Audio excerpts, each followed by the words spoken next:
you had to brand your business. You had to build a personal brand. You had to do the market research, like what Vanessa's saying. You had to speak to guests and find out what they like and what they don't like. You don't want a guest that ever leaves your business thinking, yeah, that was all right. We want them to leave thinking that was superb.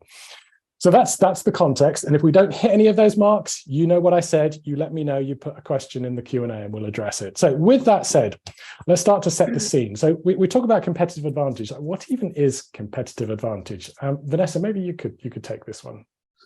Yeah, sure. I mean, I think competitive advantage probably means sometimes different things to different people. But from my point of view, coming from a PMS, property management system, booking management system, whatever you want to call us, for me, the crux of competitive advantage is really a business's USPs. What do you love? What are you great at? And then how do you talk about those to the outside world? Everything boils down to hospitality. At the end of the day, what we're doing doesn't matter whether you have come into this as something passive and you want to find out more, or this is like you've come into this and this is like your bread and butter. This is your career. This whole industry boils down to one thing, and that's hospitality. You'll welcome strangers into your house, into your business, and you are going to be creating memories.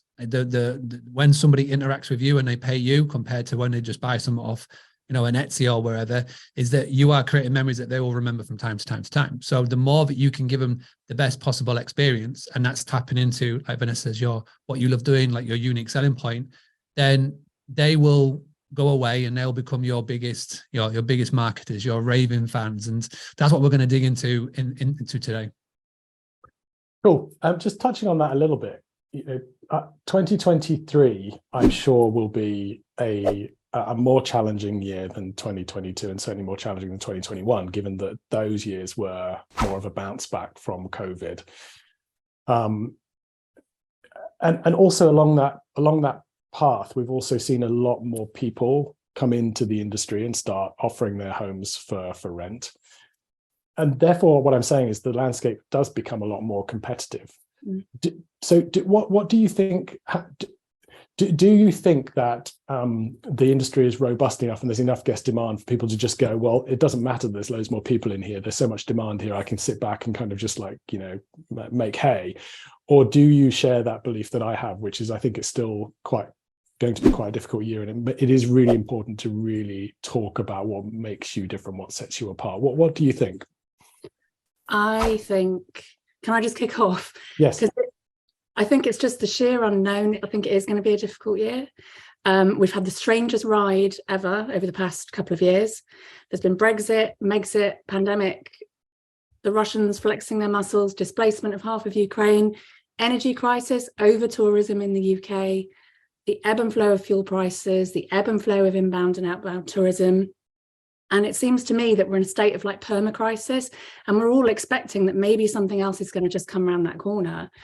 So really the challenges, I think, are really trying to stabilize what we have, whether it's the industry as a whole or our independent businesses, stabilize but stand out. And I think that's going to be a big challenge.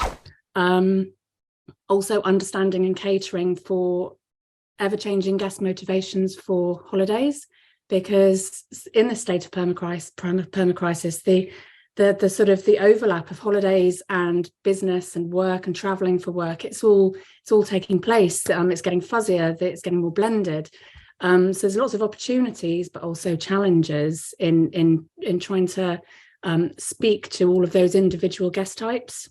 Yeah, I mean, in terms of challenges, like Vanessa hit the nail on the head, there's always seems to be something. It's like different shit, different day. And if we as an industry can survive 2020 and just cast your mind back to then, there's a shutdown. People were not allowed to travel outside of a certain zone or a region. And those of you that have been here since 2018, 2019, you've then gone through 2020. 2021 was obviously a bounce back, and it was like a sweet spot, and everybody discovered dynamic pricing, and you recovered any losses that potentially were in 2020. 2022 is what 2022 is, and now you're coming into this year. And if you're specifically, say you're based in the UK, there's the threat or the risk of legislation. It could be national, it could be more close wide, there could be a crackdown on short-term rentals. So it always feels like there's something. But with all of this being said, people are still traveling. People can still book. For the first time ever, people are allowed to leave China for the first time. So you're going to get guests and potential. Your avatar that was there in 2019 could be coming back again. So there's always going to be people traveling, even with the threat of whatever could be around the corner. And my advice to everybody with this is you focus on what you can control. Like block out all of the nonsense, block out all of the things that are going on that you can't control, and just focus on what you can. And what can you control? Well, if you've got one property, and let's just say you can you do like a minimum of like a week stays, right? You've only got to fill, let's say 50 weeks of booking in 2023. That's only 50 customers that you need to have. That's 50 heads on bed, so to speak. You haven't got an unlimited amount of inventory. You've just got a small focus. I think going back to those basics and just kind of thinking holistically about, as we've said, who you are, who you want to reach, and then just thinking carefully about enhancing every stage of that guest journey. As you've said, from the booking to the welcoming to adding value to their in-stay experience, but also capitalizing on their sort of enduring post-stay feelings, their warm feelings, get those reviews, remarket to them, get offers, recommendations, loyalty. It's that harboring of loyalty that's really important this year. So maybe just, go back and just look at remarketing to people who have stayed with you already, finding out what they enjoyed about you, and try to hook them in with some sort of offer or reminder of what they enjoyed when they stayed last time. So that could be something to focus on. We should probably track into how people identify their unique selling points, their USPs, because that to me seems like the way in order for you to, like you said, Mark, if you want to go and hustle and try and get business without relying on the OTAs, you're going to need to clearly define what you stand for and how you're different. If you're going to do a social campaign or email your newsletter or whatever, you need to have a story, you need to have a hook, you need to tell people why they should be interested. So how do people identify those USPs, those unique selling points? Is it that I am, I have a swimming pool, or is it that I offer an experience, the intangible? Like, what is it? What is that USP in your opinion? Maybe Vanessa, we'll start with you. I think it's a combination of those things. I think the most important thing really is to evoke a kind of an emotional attachment almost immediately. And I think in order to do that, you need to sell the experience, not just the swimming pool and the access to the beach. So it's really about tapping into values. I think to kind of backtrack slightly, I believe there's been a real erosion of trust generally in things like government, business, media. So you mentioned the word cling earlier in terms of people trying to cling on to a holiday. There's that cling and that community and that sense of coming together and a meeting of minds and a meeting of values and a meeting of things that are important to you. So I think if you speak honestly and, in a very human, natural way to your audience about what you have on offer and how, the experience that they can achieve with you, I think that's really where you start to win, where you can start to build that community, build that trust. I think they call it horizontal trust now because the vertical trust's gone. So you're looking for the horizontal trust and experience and the values in the community.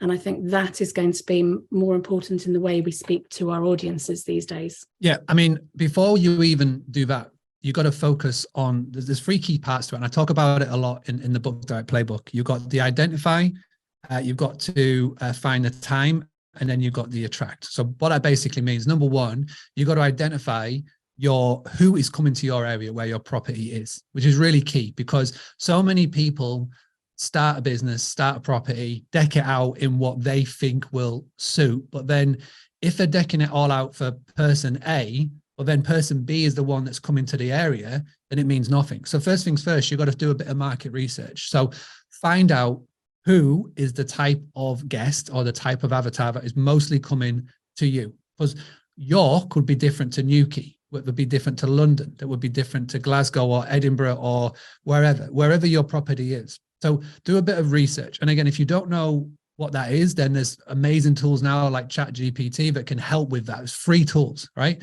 If you're not comfortable talking to a robot, then just go and have a look, go to like tourism meetings and do that sort of thing. So do the research first. So when you figure out what is the type of guest that predominantly comes to your area, then you base your property around it. So you're not going to try and appeal to everybody. Again, you try and appeal to a specific few. Having a blast, gonna get it on the Bruce Lee podcast. Bruce Lee like Bruce Lee, cause it's so hard and the T is loose leaf. Making up those rhymes, don't write it, just do it loosely.